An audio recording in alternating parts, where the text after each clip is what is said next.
When I invite inventing guests, I do that for a variety of reasons, and it really depends upon the person and my inspiration and my motivation to invite them to the event. Why am I doing it?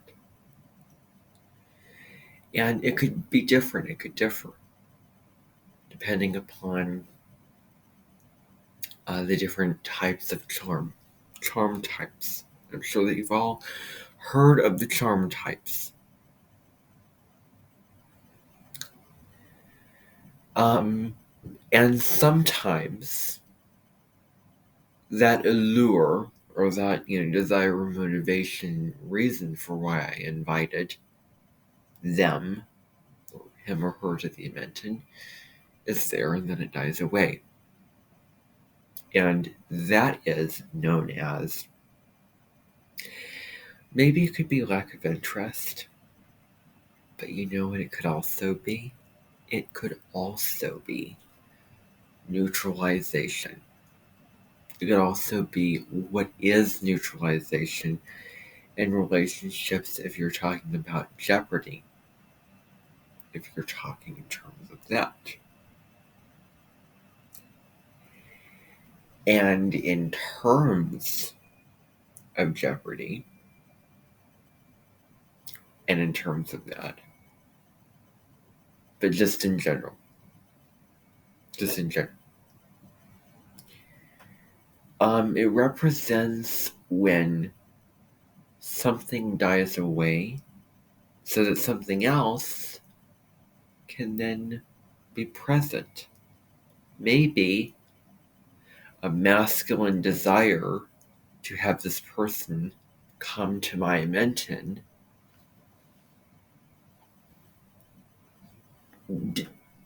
decided to leave. And now we can forget the superficial and really get real about the relationship, a real kind of relationship where I would be feeling at home with this person. That it wouldn't be the same on the surface kind of motivation for why I would invite him or her. It's true. So true that at this point I think I would feel guilty for picking my robe, which is a habit that I'm trying to break out of. It's really difficult because my robe is the way that it is.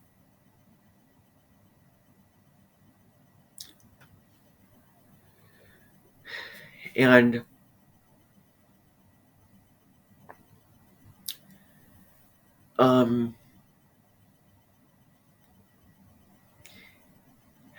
I just want to say that maybe I'll just use this as an example. You may be sexually attracted to somebody. And then the relationship turns into something different, where you get to know this person enough, and then you truly like them, really like them. Where like, and how it is defined, is not the superficial,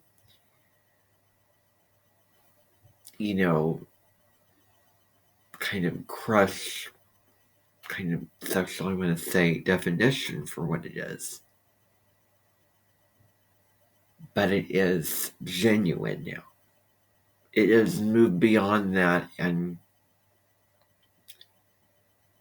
it has become something of a relationship between you and that person that is true. And you see them as a person, another being, soul on his or her own experience, as opposed to in this scenario, an object of desire, of something that you're drawn to by the look, by the appearance, by the sound of their voice. You're not really getting to know them enough or see enough of them. And see possible resemblances also between people that you know in your real life. To the point where you view this person as in a different way.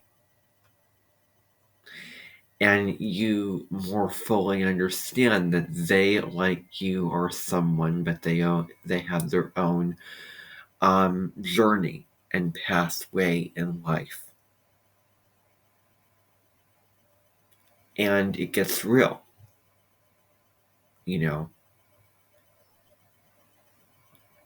and that's really important.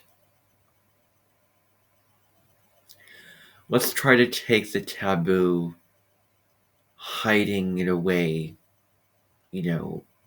out of this scenario.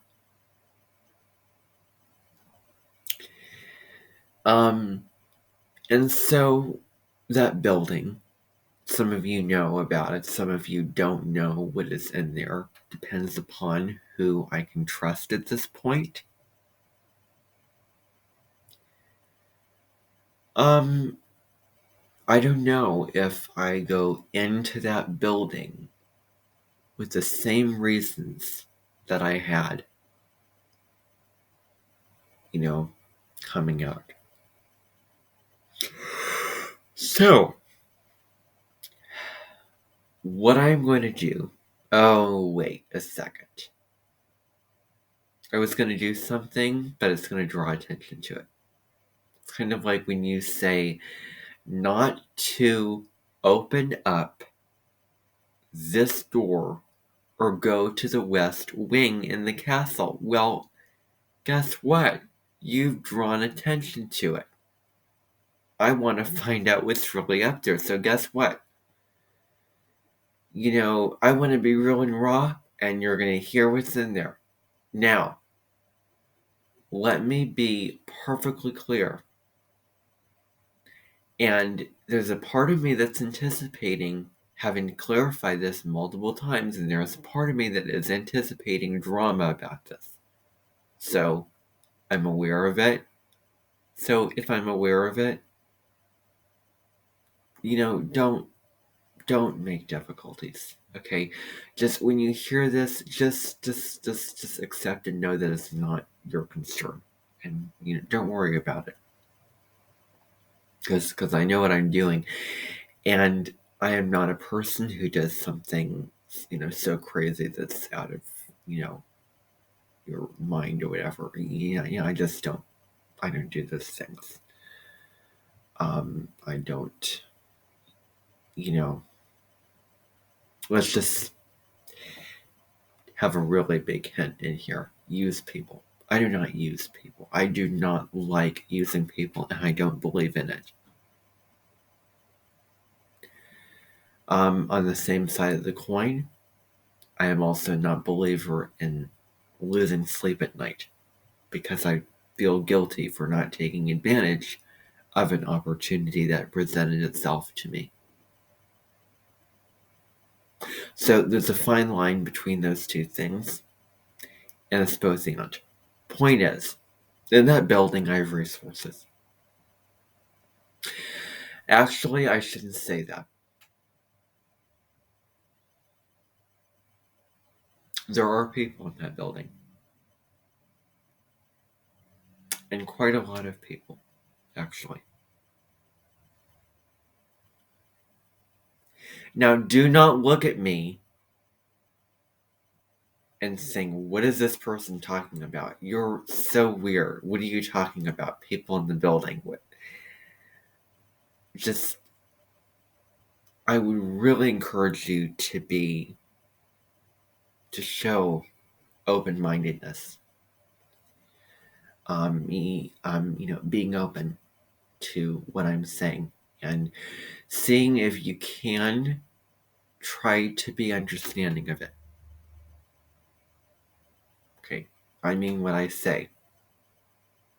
And sometimes when I'm cryptic about something, it doesn't sound as good as me being real about it. Just so long as there's no enforced limitations upon my realness. In which case, starting July, guess what? If I am really liberating myself now, just wait until July this year. Because when that time comes, I will literally not do a single thing in my life that isn't true to me, that isn't right.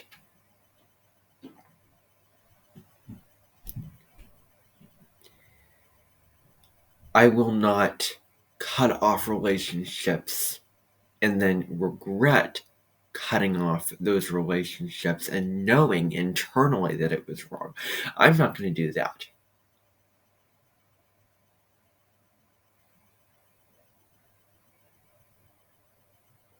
But I am.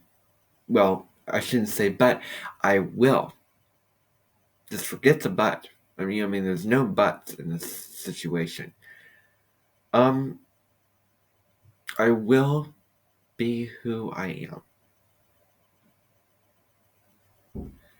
am. And I say that from a place of truth. You're probably, if you know astrology, counting, checking the boxes of how I am criteria or showing criteria for my Sun and Mercury. And my Mars sign and my rising sign. And I'm sure that many of you know what those signs may be. My intentions when I go on videos is not to choose the stereotypes, not to limit myself to the stereotypes, although my perception is that I am fitting into the stereotypes. But I don't agree with the sun sign stereotypes.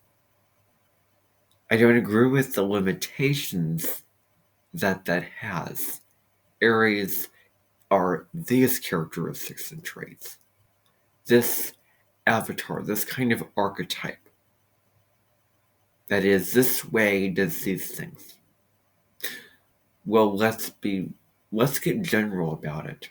I mean, let's generalize and then let's make unique souls and let's really make it open-ended with just principles, ideas, qualities, traits, characteristics. Not stereotypical things like the athlete, for instance, or aggressive or impulsive. Those kind of things. And I'm really careful about that. It's also not my intention to copy people deliberately when I do my videos, although sometimes I say things that do sound like how other people say them, although I'm not going to cover up what's true and what I want to say and also what I can think of to say about that. I mean, it may just be similar or the same as somebody else, but the most important thing is why and what are my intentions?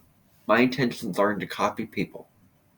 My intentions are not to be someone I'm not. My intentions are simply to say what's on my mind, express what I want to say, share that information. Those are my intentions.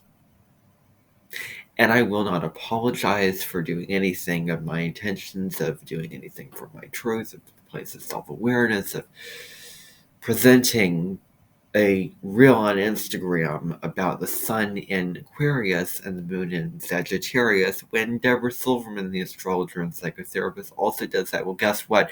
I genuinely, big word, huge word, key word, genuinely want to do that.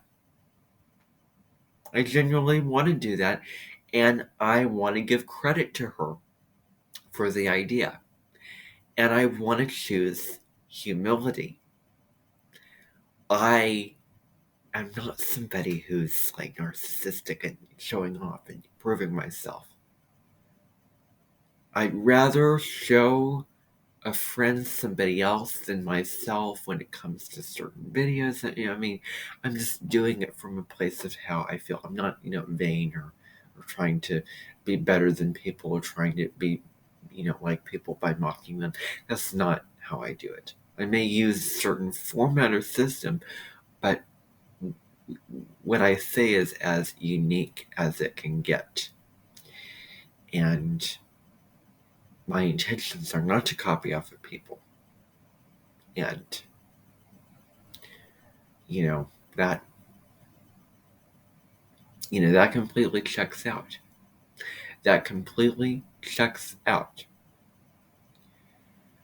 And I have a wide variety of knowledge that, Deborah Silverman does not, address in her videos.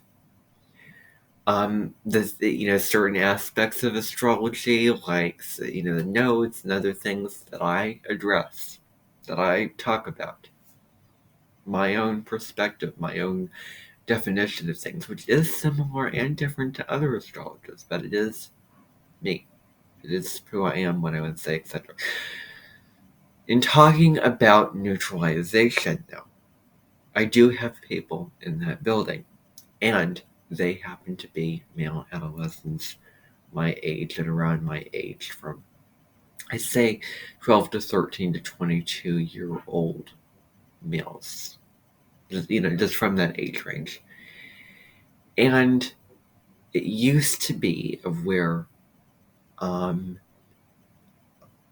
it was sort of a desired attraction in the idea of it, the idea of spending time with it and doing something which is against myself, against my values, against my truth, against my,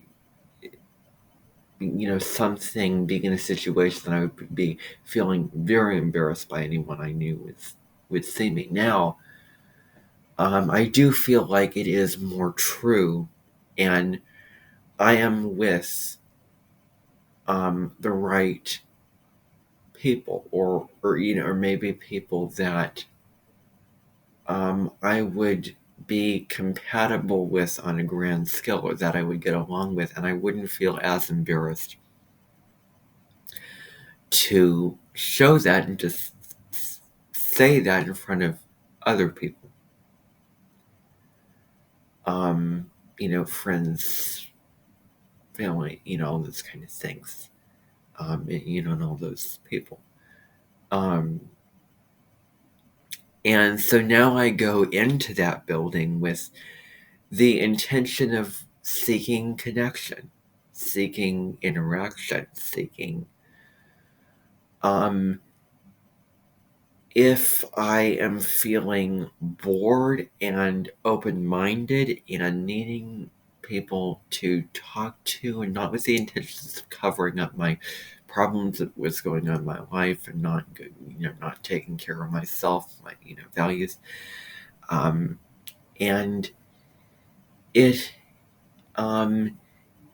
it isn't, I don't know if I would be in a desperate situation if going into that building would be a first choice, but if I was maybe feeling down or lonely or seeking that kind of connection, that I would go into that building and do that. And those kind of same motivations are not there, and it's more stable. There's a Taurus kind of energy as opposed to the Scorpio energy, which is very different. A desire energy, a drive, really different energy. Now it's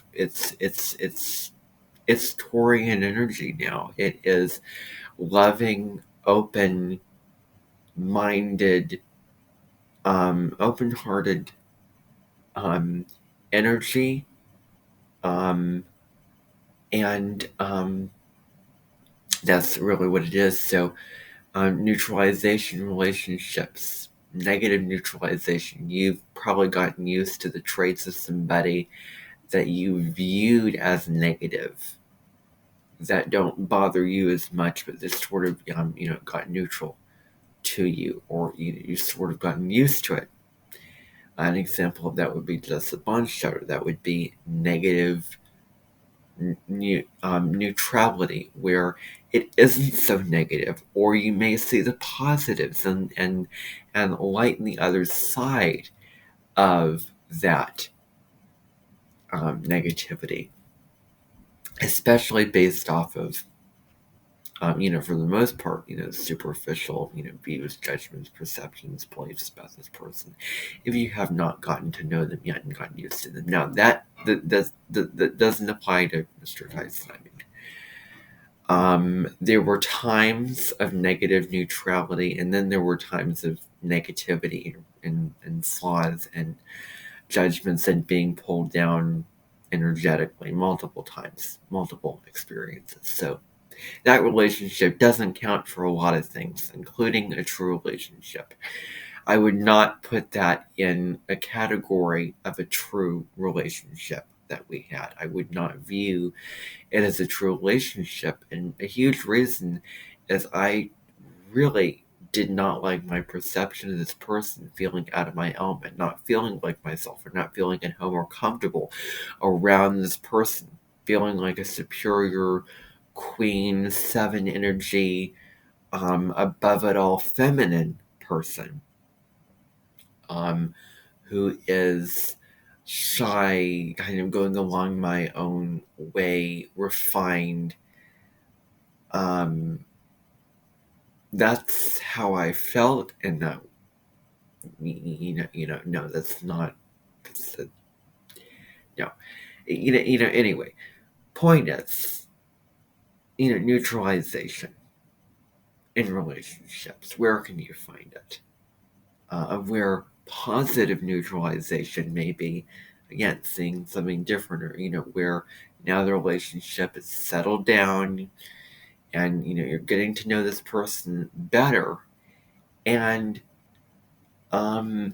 you just want to be with them because you genuinely want to be with them. You want to watch their content because of genuine reasons. If they're on social media, which I will get to here in just a moment. You watch and listen to this person, or you view this person in positive ways. The relationship is more stable, true. You would turn to this person if you were having a hard time. You would genuinely do all the things with this person, and you wouldn't be as embarrassed to show this person aspects of your life that you wouldn't reveal at other times.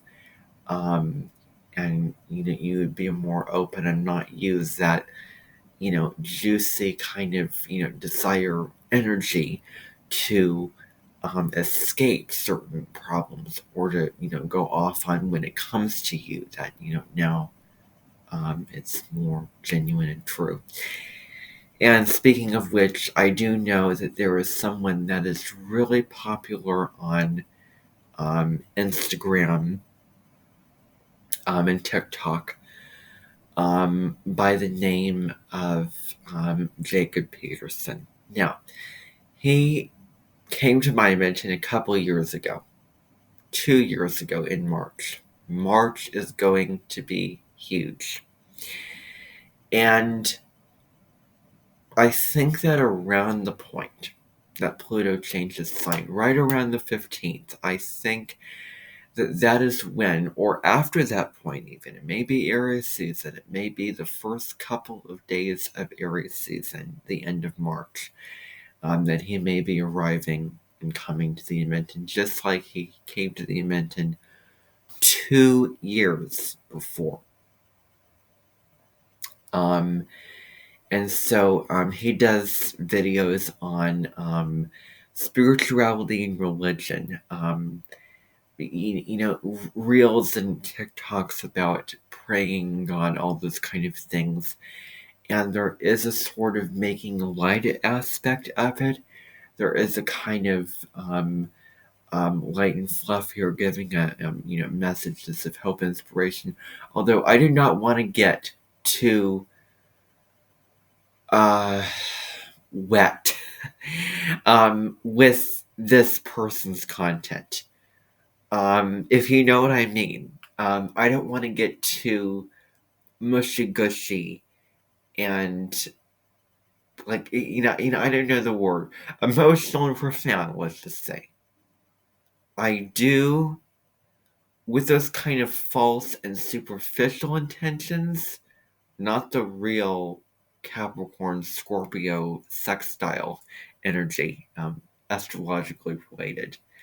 But no, I do not want to make it more than it actually is. But there is, where he brings in God and Christianity and does messages, gives hopeful messages about God and Christianity and all those things. And I say that um, with the intention of saying it in a neutral kind of way, and just, oh well, if you're curious, or oh well, this person actually does this, how neat.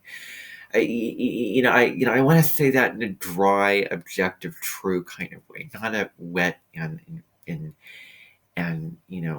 well, this person's really profound to me, impactful to me.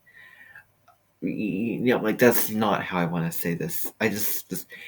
But anyway, this person will be coming to the Edmonton again in March, a month from now. This person is in resemblance to several people, which I'll get into, but you can find him on Instagram and TikTok. And again, I just want to say that for what it is. And I want you to all view me. The other thing is viewing the person in a pure way. With the purity comes a desire for impurity, which could involve maybe the desires that you have for certain things. When you feel really abundant, well, in comes the desire. And maybe once you get to know this person, get used to him or her, then neutrality comes, and also the purity. Also, really, the relationship is more pure than maybe, for example, in a sexual kind of relationship. And that's just an example. But after you've gotten to know each other, after things have settled down, then it's more pure and meaningful and better in a way. The wine has sort of sat and gotten better and matured more, if you know what I mean. So that's the relationship metaphor there. But I just popped onto the little live stream that he was doing tonight. Just for a second. And playing music and just responding to people in the chat. And I stayed as long as I really felt that I wanted to, genuinely wanted to, and it neutralized itself. It's just neutral, and I decided, well, I think I've seen enough, and I think I want to do something else and just get off of this without the guilt of not, doing enough, not the still desire sort of hanging there, or whatever. Now, the final thing I want to get into, this person's going to come sometime in March, late March, Aries season. The final little thing I want to insert here is, here's the deal. I want to make it really, really clear to you that certain matters of, let me just say it. There are certain people or the anima deal does not exactly apply. Of your masculine on the inside and you're attracted to the outer male, you're feminine on the inside and you're attracted to the outer female. Well, that is, fine and all. However, in recent decades, there has been an upsurge in same sex couples.